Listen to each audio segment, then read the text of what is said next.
ආයිබෝන් ඉතින් හැමෝටම ඔන්න අදත් මම අලුත් පොඩි වීඩියෝ එකක් වලට අරගෙන ආවා. ඉතින් අද වීඩියෝ එකෙන් මම ඔයාලට පෙන්නන්නේ මගේ කොච්චි වැඩිපුර තියෙන ටික මම කොහොමද ඒ කියන්නේ ඉදිච්ච කොච්චි ටික කොහොමද කුඩු බවට පත් කරගන්නේ කියලා. ඉතින් මේ සඳහා මම භාවිතා කරන මගේ ඩිහයිඩ්‍රේටර් එකක් තියෙනවා මේක. ඉතින් මේ විදිහට මම ඩිහයිඩ්‍රේටර් එකේ ට්‍රේ එක අරගෙන කොච්චි ටික මේ විදිහට මම අතර ගන්නවා. ඇත්තටම මෙතන ඉදිච්ච කොච්චි විතරක් නෙමෙයි අමු කොච්චි ටිකකුත් තියෙනවා. ඒ වගේම බාගෙට ඉදිච්ච කොච්චි ටිකකුත් මේකේ තියෙනවා. ඉතින් ගැටලුවක් නෑ ඔක්කොම කොච්චි ටික මම මේ විදියට ට්‍රේ එකකට මෙහෙම දා ගන්නවා. ඉතින් එක ට්‍රේ එකක් මදි නිසා මම තව ට්‍රේ එකක් මේකට පාවිච්චි කරා. ඉතින් ඒකෙත් මම මේ විදියට කොච්චි ටික දා ගන්නවා. ඉතින් මම මේ සඳහා භාවිත කරන්නේ බටපල ඩිහයිඩ්‍රේටර් මැෂින් එක. ඉතින් ඒකේ ට්‍රේස් 10ක් තියෙනවා. තව අමතර ගොඩක් දේවල් අපිට මේකේ ඩිහයිඩ්‍රේට් කරගන්න පුළුවන්. ඉතින් මම අද නම් මම තව කොළ වර්ගයක් මුරුංගා කොළ ටිකක් තව මේකේ ඩිහයිඩ්‍රේට් කරනවා. ඒත් එක කොච්චි දෙකම ඩිහයිඩ්‍රේට් කරගන්න තමයි ලෑස්ති. ඉතින් මේ තියෙන්නේ පැය 10කට විතර පස්සේ අපේ කොච්චි ටික ඉතින් ඔයාලට පේනවා මේක හොඳට ඩිහයිඩ්‍රේට් වෙලා තියෙනවා. ඉතින් මේක ඇත්තටම මම සාමාන්‍ය මුරුංගා කොළ ටික ඩිහයිඩ්‍රේට් වෙලා ඉවරුණාන් පස්සේ ඒක අයින් කරන වෙලාවේ නැවත කොච්චි කරල් ටික මම මේක පැලුවා. කොච්චි කරල් ටික පළලා අපිට ගියේ පැය 4ක් වගේ කාලයක් තමයි ගියේ. ඉතින් ඔයාලට පේනවා දැන් මේක හොඳටම ඩිහයිඩ්‍රේට් වෙලා තියෙනවා. මම ඒත් එක්ක මේකේ මේ ලැබටු ගෙඩියකුත් දැම්ම මේකේ මට යට ගන්න ඕන නිසා ඒක ඩිහයිඩ්‍රේට් කරගන්න පොඩ්ඩක් වේලා ගන්න.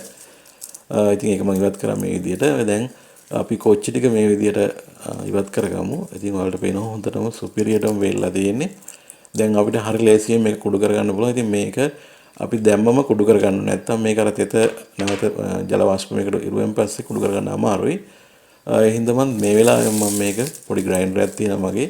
ඒකෙන් කුඩු කරගන්න තමයි ලෑස්ති. ඔයාලට පේනවා ට්‍රේස් දෙකේම තියෙනවා හොඳටම වෙල්ලා තියෙන්නේ.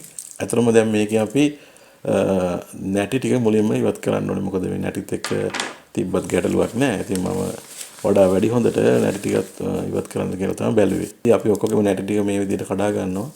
ඉතින් ඒ සඳහා පොඩි වෙලාවක් යනවා මට. ගැටලුවක් නැහැ. ඉතින් ගෙදර භාවිතාව හින්දා ඉතින් අපි නැටි ටික මේ විදිහට කඩලාම ගන්නවා. මිරිස් කුඩුත් එක්ක සසඳනකොට ඇත්තටම කොච්චි කුඩු ගොඩාක්ම සරයි. දැන් මම කීප පාරක් මේක කොටා ගත්තා. ඉතින් කලින් නම් මම ඩිහයිඩ්‍රේට් කරේ නෑ. අවුවේ වේලලා තමයි ගත්තේ. එතකොට එන ගැටලුව තමයි ගොඩම පුස් කරනවා. ඒ කියන්නේ ඇතුලේ කළු පාට පුස් එක හැදෙනවා. අර අවුවේ වේලනකොට අර හරියට අවුව වැටෙන්නේ නැහැ. එක්ක අපිට අමතක වෙනවා වේල ගන්න. ඉතින් ඒ වගේ ගැටලු නිසා ඇතුලේ පුස් එක හැදෙන නිසා කොච්චි භාගයට භාගයක් විසි කරන්න වෙනවා. දැන් නම් ඒ ගැටලුව මට නැහැ. අතරම අමු කොච්චි පවා මට මේකේ ඩිහයිඩ්‍රේට් කරගන්න පුළුවන්.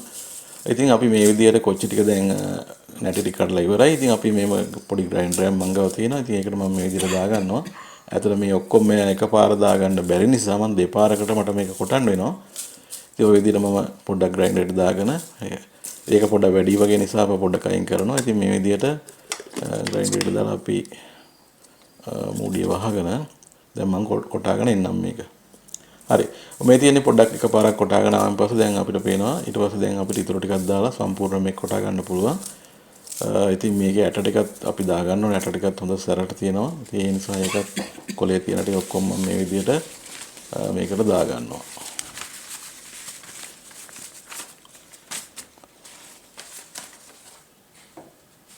මේ විදිහටම ඔක්කොම මේකට දා ගන්නවා. හරි. දැන් මම ඒකත් කොටාගෙන එනවා මේ විදිහට මුඩිය වහලා. මේ මාරම සරක් තියෙන ඉන්න බෑ මෙතන දැන් මුඩිය අරිනකොටම පුදුම සරක් තියෙන.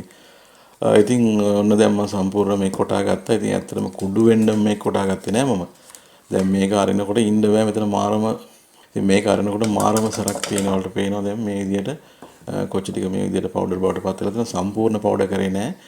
මට මේක කෑලි මිරිස් ලෙස භාවිත කරන්න පුළුවන්. කොහොමද මිරිස් කුඩු ලෙස ඕනම් භාවිත කරන්න පුළුවන් අපිට පේන රකින් වගේ හරලා. මගේ ග්‍රයින්ඩරේ පොඩ්ඩක් කුඩු වෙනවා අඩුයි. මේ ගානට වගේ තමයි කුඩු වෙන්නේ. ඒ හින්දා මේ ගානට මම කුඩු කරගත්තා. ඉතින් දැන් මට මේක කෑලි මිරිස් හරි මොන හරි ලෙස භාවිත කරන්න පුළුවන් ගැටලුවක් නැහැ.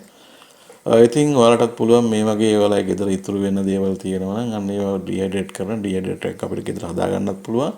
එහෙම නැත්නම් මේ වගේ ඩිහයිඩ්‍රේටර් එකක් අරගෙන ඒ දේවල්ට කරගන්නත් පුළුවන්.